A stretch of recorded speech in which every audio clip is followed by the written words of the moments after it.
Hi everyone, welcome back to my channel.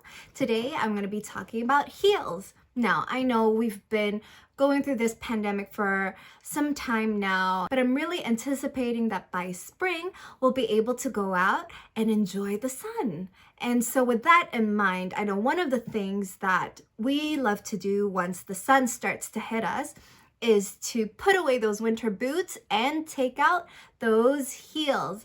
Our shoes that we've been waiting for to use. One of the biggest problems with heels is that they're actually uncomfortable to walk in, and that's true, but there are also some things to look out for when you're picking a heel to make it so that it's more comfortable for us to use. And so I'll be showing you guys some of the things to look out for when picking the perfect heel to be able to walk in. And so if you guys want to see what that is, then go ahead and keep on watching. Number one is the height of the heel. Now this goes without saying, but the truth is the smaller the heel is, the easier it is to walk. And the reason for that is because your foot is on a slant when you are walking. So imagine this is your foot, your normal foot. If you're like me, I am flat-footed. So this is probably how my foot looks like when I'm not wearing shoes.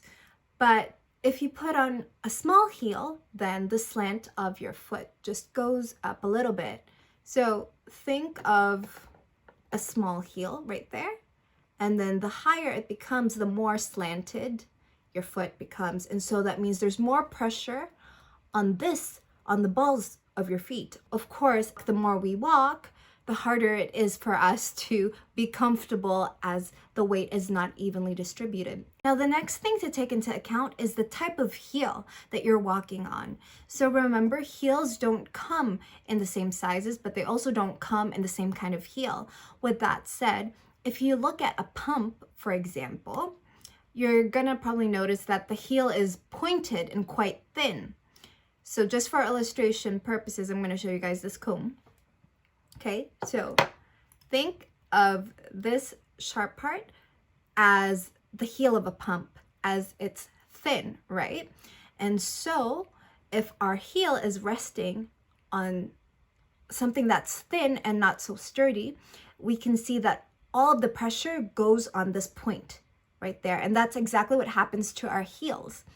And that is why we don't last long in a pump, because all of the pressure is on one small point right there, but our foot is larger than the size of the heel.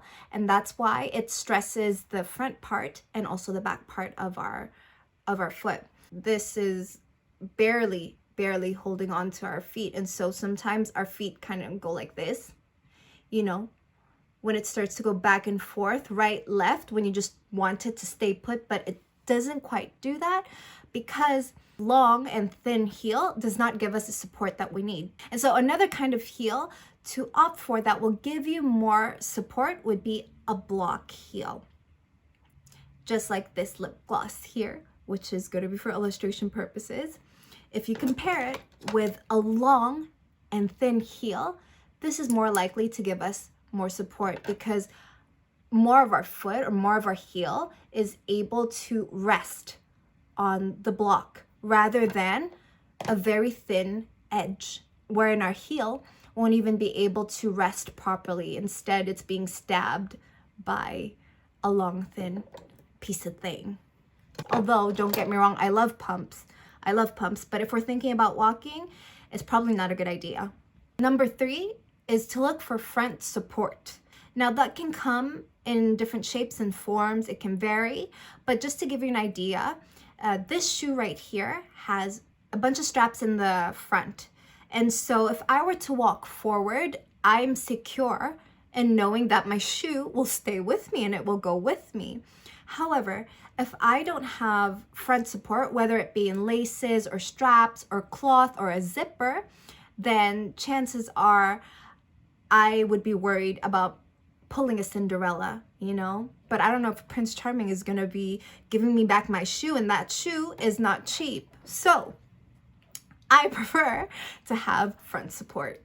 Another thing to look for is while pumps usually don't come with front support, there are pumps that come with thick straps. As you can see here, this one has a buckle and the strap is thick. Now, the reason I say a thick strap helps to secure your foot or to keep your foot in place with your shoe is because it gives support. Now, with a thin strap, what it tends to do is it actually digs in to your skin, and I've had this experience with thin straps. It was extremely hard to walk in them, and I felt like the thin strap was just gonna snap and I'm gonna lose my shoe, and I don't like that. Now, another thing that I need to mention that's super important too is looking at grip. So if you look at the bottom of your shoe, especially with a lot of heels, I don't know why that is, but a lot of them don't come with grip. And I can't understand this because it's so easy to slip on the heel just from the shape alone, but the fact that it has no grip, it's really difficult. I know they sell like separate grips where you just stick it on the shoe in the case that it rains, because you just never know. The weather lies to us. It's sunny one moment and then next thing you know, it's snowing or it's raining. And so this is where grip is important, especially indoors where the floors are nice and clean and super smooth. You're more likely to slip in those places than on concrete. And this is why it's so important for a shoe to have grip, a kind of rubber, something to just hold onto the floor to make sure that you are safe, because number one priority is your safety and your health. So yes, beauty is pain, but it doesn't always have to be painful when you can find the way. Last but not the least is to look for platforms. Now, pumps or regular heels usually don't have anything in the front. Most of the height is just at the back. With most of the height just in the back, that means going back to your foot being on a slant, your foot is more likely to have a steeper slant. And so again, that puts more pressure on your foot. It's unnatural for us to walk like that. With that in mind, what a platform does is it gives height not only to the back part of your foot, but also to the front. And so it evens out the weight a little bit more because your foot is in less of a slant. While you still get the desired height, you're actually more comfortable because your foot is in less of a slant.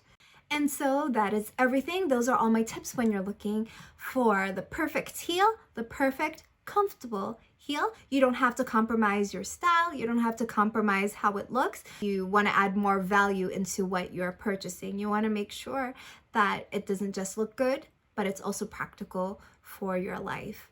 So I hope that you guys liked it. If you guys did, go ahead and hit that like button and subscribe.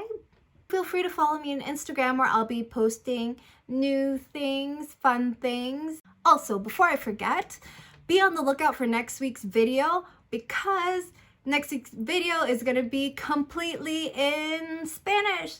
So I'm really excited for that. Be on the lookout for that. If you speak Spanish, I got you guys. If you don't speak Spanish, that's okay because there will be subtitles.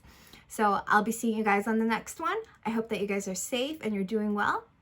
And I'll see you guys later.